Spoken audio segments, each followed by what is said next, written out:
Morning all of you. आज हम लोग जो अपना टॉपिक स्टार्ट करेंगे वो अपर्दन चक्र में हम दो विद्वानों के बारे में उनके सिद्धांत पढ़ेंगे। कौन कौन से थे हमारे? प्लैंक और डेविस। ये दो विद्वान हैं जो हमारे सिलेबस में हैं, तो हम इन दोनों के बारे में पढ़ेंगे। इन दोनों ने जो है अपर्दन को लेकर अपने क्या क्या सिद्धांत दिए। जो अपर्दन चक्र है, अपर्दन चक्र का मतलब आप क्या समझ रहे हैं? अपर्दन चक्र का मतलब होता है किसी भी जो जैसे हमने बात करी थी अपक्षय के अंदर कोई चट्टान है, उसमें भौतिक संरचना या रासायनिक परिवर्तन के कारण चट्टान का अपने ही स्थान पर टूटकर बिखर जाना क्या कहलाता है? अपक्षय कहलाता है। और जब उसको नदियों के द्वारा, हवा के द्वारा, हिमानी द्वारा एक स्थान से दूसरे स्थान पर स्थानांतरित कर दिया जाता है तो उसे हम क्या कहते हैं? अपर्दन कहते हैं।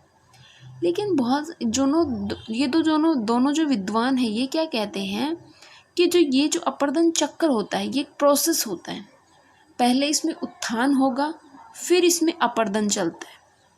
ठीक है, कि पहले जो है कोई भी स्थान होता है उसके अंदर उत्थान होता है, मतलब वो ऊपर उठता है, फिर उसमें गहरी घाटियाँ बनती हैं और उसके बाद उसका अपर्दन धीरे धीरे चलता रहता है। अब जो ये अपर्दन होता है, अपर्दन के भी इन्होंने बहुत सारे प्रकार बताए। जो जनरल एक व्यू है कि अपर्दन के प्रकार, अपर्दन के प्रकार में अगर बात करें तो सबसे पहला हमारा आता है इसमें अपघर्षण।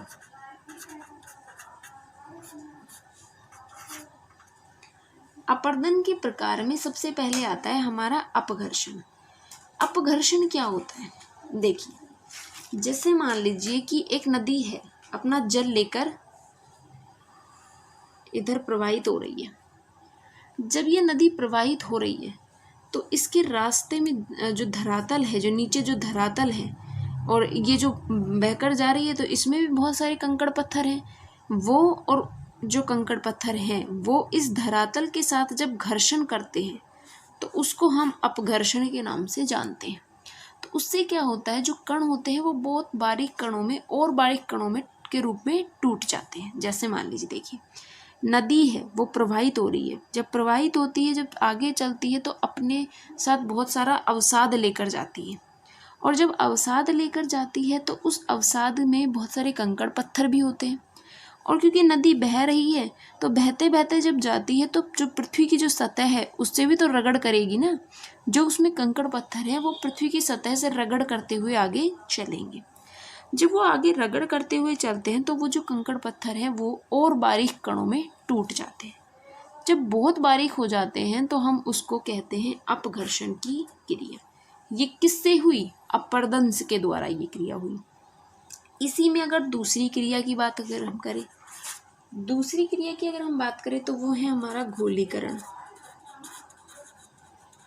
घोलीकरण, देखिए घोलीकरण का मतलब होता है कि जल का अपने साथ किसी भी पदार्थ को घोलकर आगे ले जाना। नदी जब बह रही होती है, नदी अपने रास्ते से जब प्रवाहित होती है, बहती है, तो वो अपने रास्ते में बहुत सारी चीज़ों को अपने साथ घोलते हुए आगे चलती है। तो ये जो इम्पोर्टेंट होता है, ये घोलीकरण, ये सिर्फ नदीय अपर्दन के अंदर मिलेगा, सिर्फ जलीय अपर्दन के अंदर ये मिलता है। जो हमारा वायु के द्वारा जो अपर्दन होता है, हिमोड़ के द्वारा जो होता है, उसमें घोलीकरण की प्रक्रिया नहीं पाई जाती है। ठीक है, अपघर्षण समझ में आया। घोलीकरण में जल अपर्दन के अंदर ये जो है जल के अंदर घुलकर आगे चलता जाता है। तीसरी अगर इसमें बात करें, तीसरा जो इसके अंदर आता है वो आता है हमारा सन्निघर्षण।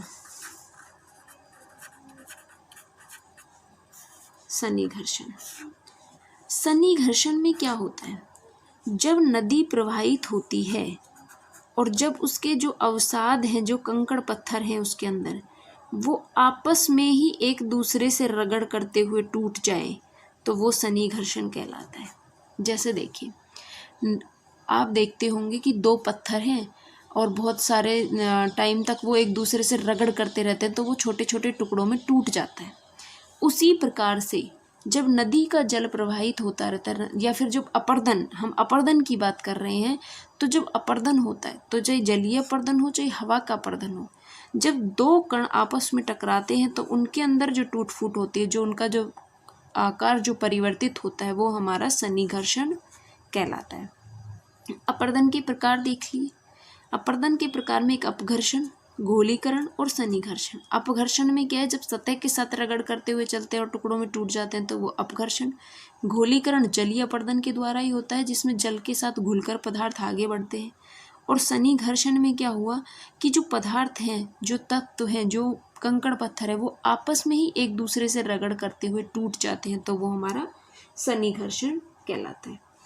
एक इसके अंदर आता है, वो आता है अपवाहन की क्रिया।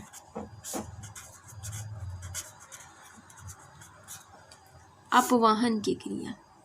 अपवाहन की क्रिया में क्या है कि एक स्थान, जैसे मान लीजिए अपवाहन का मतलब होता है, जैसे मान लीजिए यहाँ एक टीला था, मिट्टी का एक टीला था, या फिर किसी भी वस्तु का था, वस्तु पड़ी हुई थी, या फिर कुछ भी, मान लीजिए आप एक कंकड़ या पत्थर थे, कुछ भी धूल, कोई अवसाद था, यहाँ जमा था। हवा आई एकदम से और इसको उड़ेलते हुए यहाँ जमा कर दिया।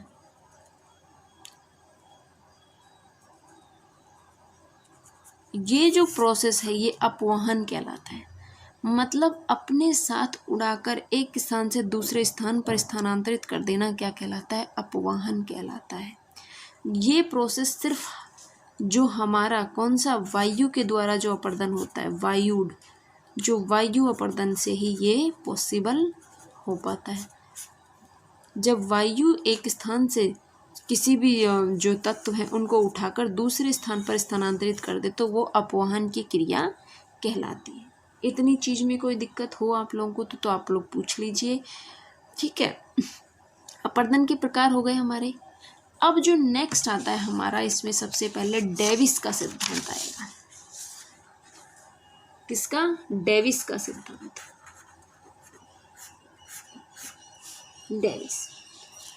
डेविस ने क्या किया, जो डेविस हैं इन्होंने बताया, इन्होंने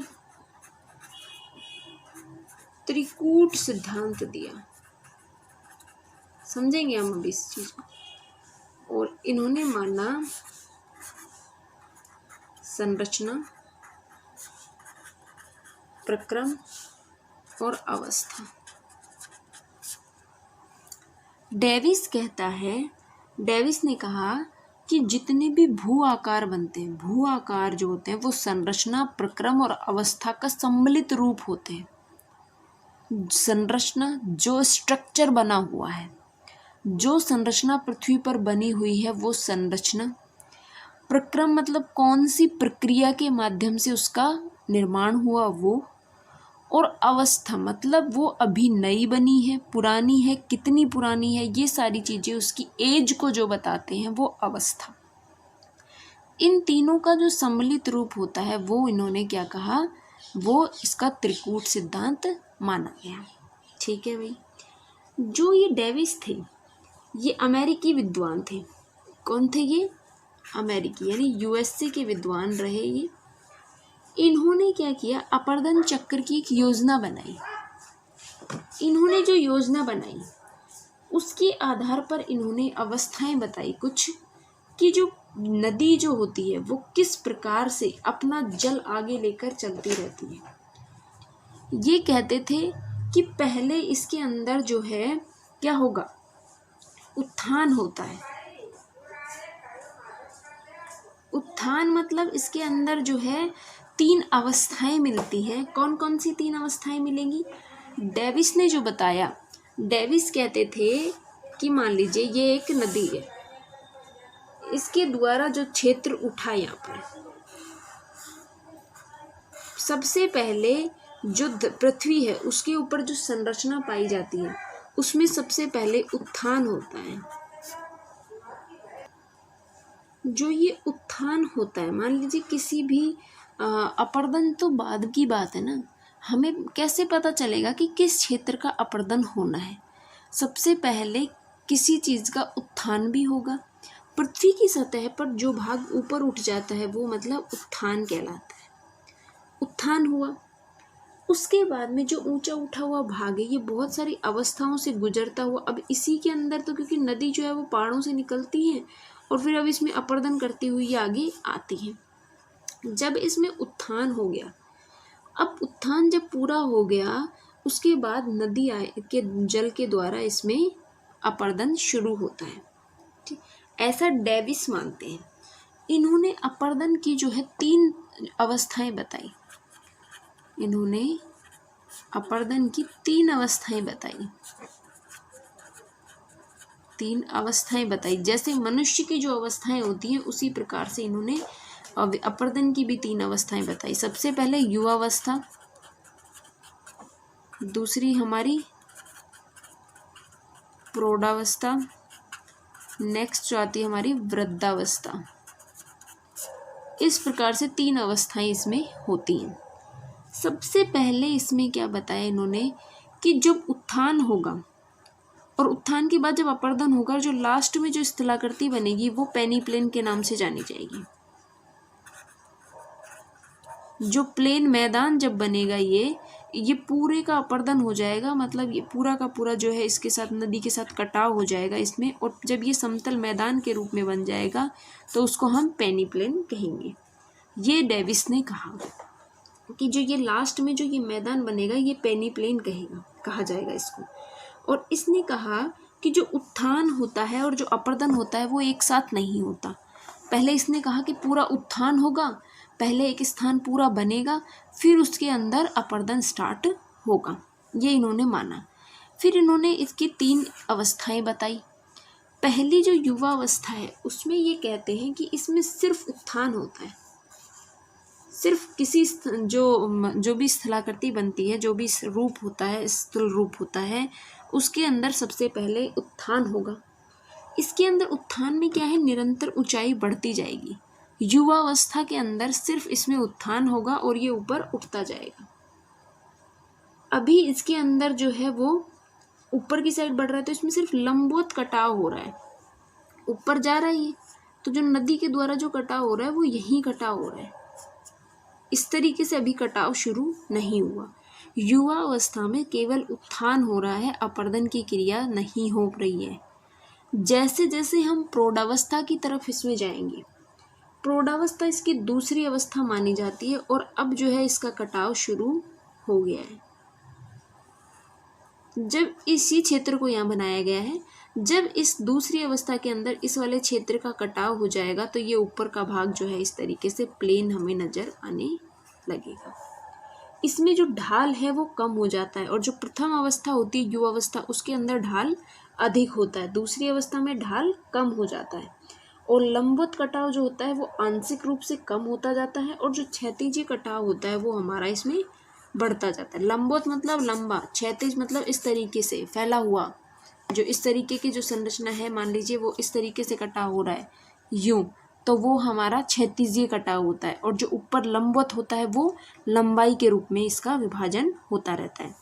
तो हमने पढ़ा कि उत्थान होगा सबसे पहली युवावस्था के अंदर, और जब युवावस्था से आगे हम प्रौढ़ावस्था में जाते हैं तो प्रौढ़ावस्था के अंदर उसमें अधिक कटाव होना शुरू हो जाता है, मतलब अपरदन इसके अंदर अधिक होती है। इसके अंदर घाटी चौड़ी होती है, इसमें घाटी गहरी होती है। ठीक है, अब जो तीसरी जो चीज़ इसमें आती है, तीसरी चीज़ जो आती है वृद्धावस्था, इसमें इन्होंने क्या बताया कि जो ये वाली चीज़ है अब वापस अपरदन होके बिल्कुल ये समतल प्लेन स्थान के रूप में परिवर्तित हो जाता है। देखिए, अपरदन की डेविस ने 3 अवस्थाएं बताई, युवावस्था, प्रौढ़ावस्था और वृद्धावस्था। युवावस्था में केवल उत्थान होगा, किसी स्थान पर किसी भी जो स्थलाकृति है उसका उत्थान होगा, वो ऊपर उठेगा, उसकी हाइट में वृद्धि होगी। इसमें सिर्फ लंबवत कटाव हो सकता है, क्षैतिज कटाव नहीं होता। ठीक है, दूसरी अवस्था में आते आते क्या है, नदी अब ऊपर से प्रवाहित होने लगेगी तो इसको क्षैतिज कटाव करते हुए ऊपर वाले हिस्से को काट देगी और इस प्रकार की स्थलाकृति बना देगी। आपने देखा होगा कि एक, जैसे मान लीजिए एक चट्टान है, खड़ी हुई थी और अब उसके ऊपर आप डायरेक्ट पानी डालते चलो, बहुत सालों तक वो पानी जाता रहेगा, उसके ऊपर से एक टाइम बाद उसमें कटाव की स्थिति बन जाएगी। आपने पहाड़ों पे देखी होगी ये चीज़। जैसे पहाड़ जो है पहले बहुत ऊंचे ऊंचे पहाड़ होते थे, फिर नदियाँ, क्योंकि पहाड़ों से इनका उद्गम होता है, तो इनके उद्गम से क्या हुआ, इनके अंदर धीरे धीरे कटाव होने लगा। और आजकल जो है हमारे यहाँ पर पर्वतों की ऊंचाई कम होने लगी है। उसका रीज़न यही है, अपरदन की जो क्रिया हो रही है वो सबसे ज़्यादा हो रही है। ठीक है, तो इस तरीके की संरचना बनी। लास्ट जो वृद्धावस्था होती है उसमें जो है ये पूरा प्लेन जो है एक सतह के रूप में हमें नजर आने लग जाता है।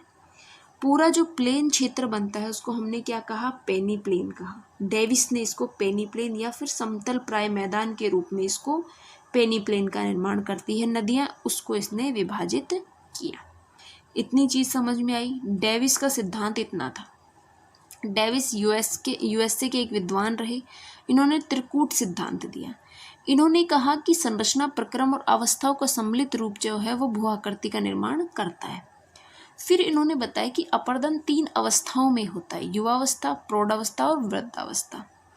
सबसे पहले इसने बताया कि सबसे पहली जो अवस्था होती है युवावस्था, उसमें केवल उत्थान होता है, और जब उत्थान पूरा हो जाता है तब उसमें अपरदन की क्रिया प्रारंभ होती है। इसमें सिर्फ लंबवत कटाव होता है,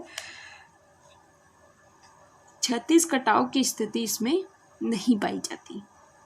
सेकंड जो अवस्था होती है प्रौढ़ अवस्था, इसमें जो है अपरदन इतना ज़्यादा हो जाता है कि जो ऊपर वाला भाग है वो पूरा कट जाता है, और जब ऊपर वाला भाग कट गया तो उसमें जो है इस तरीके की समतल क्षेत्र के रूप में हमें नजर आने लग जाता है। ठीक। और तीसरी जो वृद्धावस्था है, इसमें क्या है, जो दूसरी अवस्था से उसमें घाटी चौड़ी होती जाती है। पहले यहाँ सकड़ी थी, अब यहाँ चौड़ी हो रही है। और तीसरी अवस्था में जो होती है ये समतल प्राय मैदान के रूप में हमें दिखाई देने लग जाती है, जिससे डेविस ने पेनी प्लेन नाम से संबोधित किया। इस प्रकार से इसकी संरचना बनाई जाती है। ये था हमारा डेविस का सिद्धांत। इसके बहुत सारी आलोचनाएं भी हुई। डेविस की आलोचना में अगर बात करें तो सबसे पहली जो आलोचना हुई इनकी, कि विद्वानों ने कहा कि जो उत्थान और जो अपरदन की जो प्रक्रिया है वो साथ साथ चलती है। ऐसा थोड़ी होता है कि पहले पूरे में उत्थान होगा फिर बाद में इसमें अपरदन शुरू होगा। ये जो प्रक्रिया होती है ये साथ साथ चलती रहती है। उत्थान होता रहता है, अपरदन भी साथ साथ चलता रहता है। इसी वजह से ये सारी चीज़ें अपने आप में बैलेंस रहती हैं। ये इनकी आलोचना थी एक, जो अनेक विद्वानों ने इसको बताया। ठीक है, जो नेक्स्ट जो हमारा सिद्धांत आता है, इसमें डेविस के बाद में आता है पेंक का सिद्धांत। जो पेंक विद्वान हुए, इन्होंने भी इसी प्रकार की संरचनाएं बताई, लेकिन उन्होंने सिर्फ नाम बदल दिए। उनके सेम चीजें वही बताई है, बस पेंक ने जो है क्या किया, इनका नाम बदलकर चेंज कर दिया। इन्होंने बताया कि जो उत्थान और जो अपरदन होता है वो एक साथ मतलब चलते रहते हैं। पहले उत्थान हुआ, फिर उसी में अपरदन भी चलता रहता है। इस प्रकार से ये पूरी क्रिया चलती रहती है। इन्होंने कहा कि जो पेंक थे, पेंक जो विद्वान हुए, इन्होंने 3 टर्म्स यूज़ किए। जैसे उन्होंने युवावस्था, प्रौढ़ावस्था और वृद्धावस्था की बात की थी डेविस ने, उसी प्रकार इन्होंने क्या किया, इन्होंने 3 वर्ड्स यूज़ किए। ऑफ स्टेंजेंडे एंटीवक्लुम, हिंदी में भी इनको यही बोलते हैं, इंग्लिश में भी इनको यही बोला गया है। ठीक, इसमें इन्होंने क्या बताया, ये इन्होंने कहा कि ये पहली अवस्था होती है, मतलब ये हमारी प्रथम अवस्था इन्होंने मानी कि जो ये अवस्था होती है ये प्रथम अवस्था होती है। इसमें क्या होता है, स्थल खंड जो है वो धीरे धीरे ऊपर उठने लगता है। धीरे धीरे जब ऊपर उठता है और कुछ समय बाद उत्थान की दर जो है अधिक हो जाती है। उत्थान जो है बहुत अधिक तेजी से होने लगता है, और जब इसका जो विकास की जो तीव्र गति होती है, इस वजह से क्या होता है कि नदियों की जो घाटी है वो गहरी होने शुरू हो जाती है। जो उसकी जो युवा अवस्था थी वो इसकी यहाँ पर ऑफ स्टेजेंडे एंटीवक्लुम की स्थिति इसमें मानी गई है। इसमें इन्होंने सेम वही चीज़ें बताई है कि इसमें जो है सिर्फ उत्थान की क्रिया इसमें संपन्न हो रही है। दूसरी जो कंडीशन इन्होंने बताई,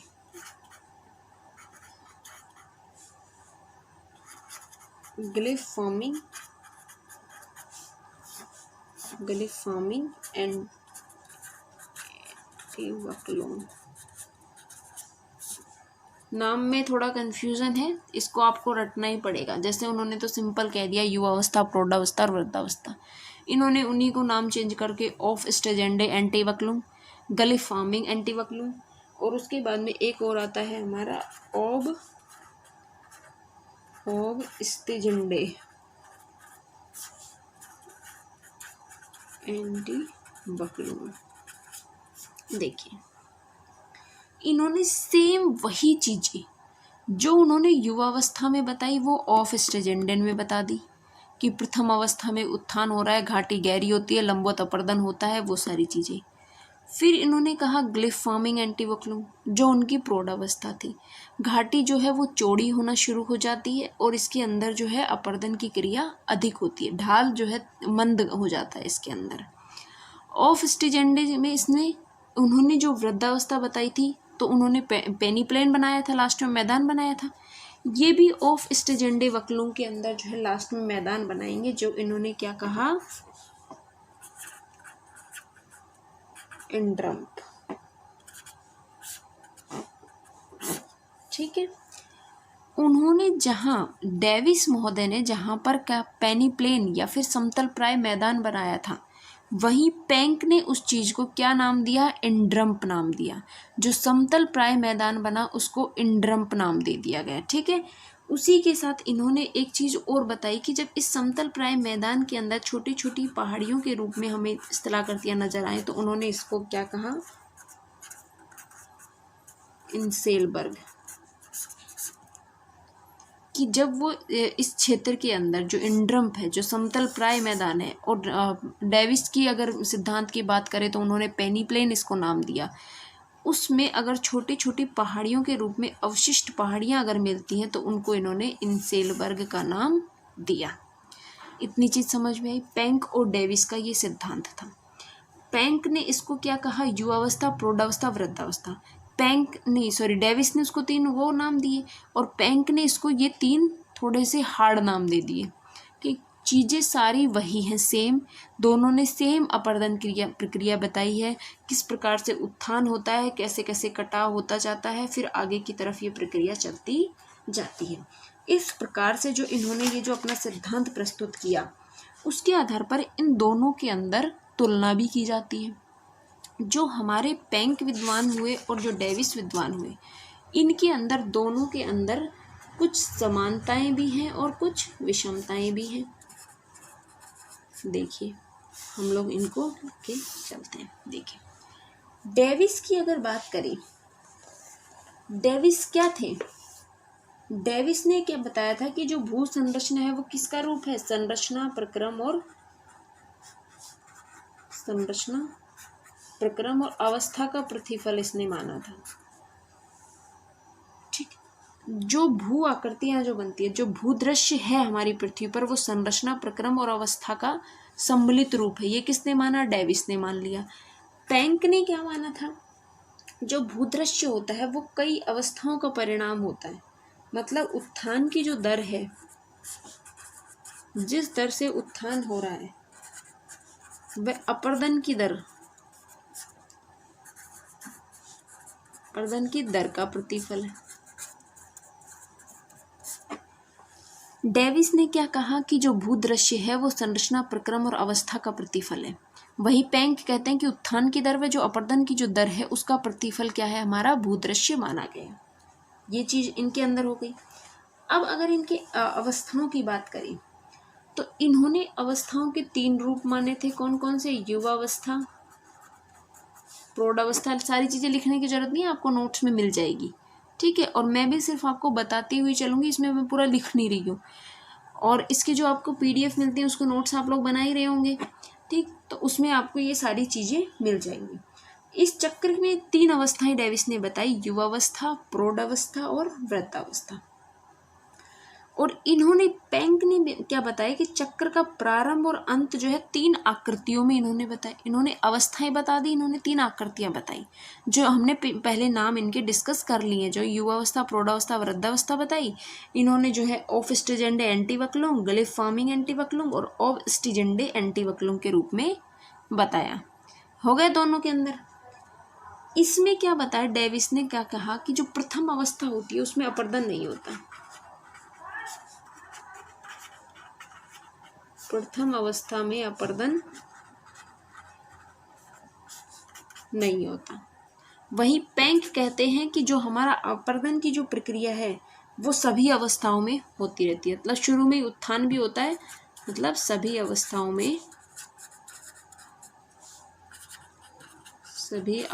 में अपर्दन होता है। इतनी चीज में कोई दिक्कत? ये कहते थे संरचना प्रक्रम अवस्था का प्रतिफल भूदृश्य होता है। ये उत्थान की दर और अपर्दन की दर का प्रतिफल मानते थे। ये इन्होंने 3 अवस्थाएं बताई थी, युवावस्था, प्रौढ़ावस्था, वृद्धावस्था। इन्होंने 3 आकृतियां बता दी थी हमारी, कौन सी? ऑफ स्टिजेंडे, ग्लिफॉर्मिंग और ऑफ स्टिजेंडे। इन्होंने बताया था कि प्रथम अवस्था, डेविस ने कहा कि प्रथम अवस्था में अपर्दन नहीं होता, केवल उत्थान होता है। वहीं पेंक महोदय कहते हैं कि सभी अवस्थाओं में अपर्दन की क्रिया समान रहती है, मतलब सभी अवस्थाओं में अपर्दन की क्रिया संपन्न होती है। इन्होंने चक्र के अंत में क्या माना था? चक्र के अंत में मैदान जब बना था तो इन्होंने पेनीप्लेन नाम दिया था। और इन्होंने अंत में क्या माना? जो हमारा अंड्रम्फ या फिर इंड्रम्फ नाम इन्होंने दिया था, या फिर इसको हम इस तरीके से भी लिखते हैं, इंड्रम्फ। चक्र के अंत में जो समतल प्राय मैदान बना उसको इन्होंने पेनीप्लेन कहा। और जो अंत में यहाँ पर जो पेंक की जो आकृतियों के बाद में जो समतल प्राय मैदान बना उसको इन्होंने अंड्रफ या फिर इंड्रम्प कहा। ठीक है, इस तरीके से इन दोनों का तुलनात्मक अध्ययन भी हमने देखा। अब जो हमारा टॉपिक था ये अपर्दन का चक्कर, जिसमें हमने डेविस और पेंक की संकल्पना को देखा। ठीक, इसी से आगे बढ़ते हुए हम अब अपर्दन की प्रक्रिया शुरू करेंगे कि जल के द्वारा कौन कौन सी स्थलाकृतियाँ बनेंगी, और हमारे जो है जल के द्वारा, वायु के द्वारा, हिमानी के द्वारा, 3 हमारे सिलेबस में है। तीनों से कौन कौन सी स्थलाकृतियाँ हमारी बनेंगी। ठीक है, और अपर्दन और निक्षेपण, अपर्दित स्थलाकृतियाँ कौन कौन सी अपर्दन से स्थलाकृतियाँ बनेंगी, कौन कौन सी निक्षेपण से स्थलाकृतियाँ बनेंगी, उनके बारे में हम डिटेल से पढ़ेंगे। बस वो हमारे शायद इसका 2 टॉपिक और बचे हमारे, जियोमॉर्फोलॉजी जो भू आकृति विज्ञान है उसके। तो डेविस और पेंक जो था इसका हमने तुलनात्मक अध्ययन भी देख लिया और इसकी हमने सिद्धांत की भी बात कर ली। ठीक है, और आगे की जो बातें हम कल की क्लास में करेंगे। Thank you.